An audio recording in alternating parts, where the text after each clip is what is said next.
right, so it is February 29th, 2020, and we are at the Reading DC conference. Can you tell me your name? My name is Nathaniel Hvizdos. Okay, nice to meet you. My name's Jenna. Nice to meet you. Do I have permission to record this interview? Yes, you do. So what brings you to the conference today? Well, I'm in town from Florida visiting Reston, and my wife's brother was one of the speakers at one of the sessions here. Okay. So we came out to see it, and we also have an interest in all things healthy for the planet, for the earth.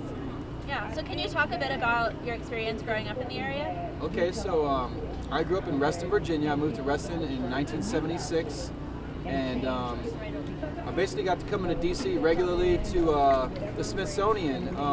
Whenever somebody would come from out of town, we'd come to the Smithsonian. And I mean, it's kind of like you get spoiled living in this area, because when you go somewhere else in the country or the world, everything costs money. The museums are expensive sometimes. So Smithsonian is huge. I'd say 4th of July was a lot of fun.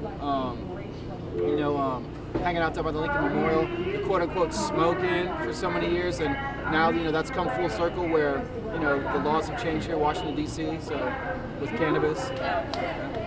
Do you remember any great food experiences growing up around here? Great food experiences. Well, let's not forget Ben's Chili Bowl up on U Street, right? Ethiopian food. I had my first Ethiopian food eating that up here in D.C. Injera, the bread, the injera, the sponge bread.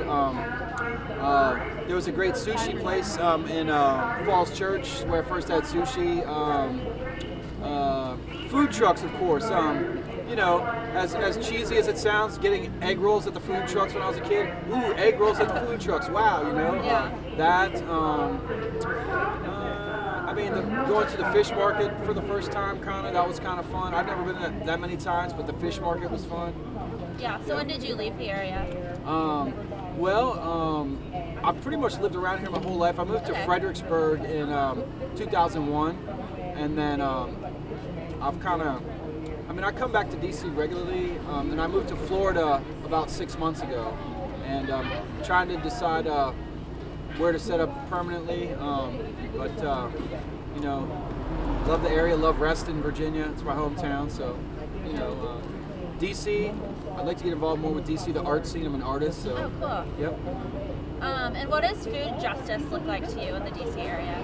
Food justice, the session I went to see, they were talking about agriculture within the city, fresh food in the city, growing food here in the city. That sounds great. If the city can encourage people to grow fresh food, as well as bring in dollars to help people learn how to do it, and to buy land here in the city. They were talking about if you see an empty lot, talk to the city, maybe they can develop it into a little small farm. I think it's great for children to learn about that, to grow their own food,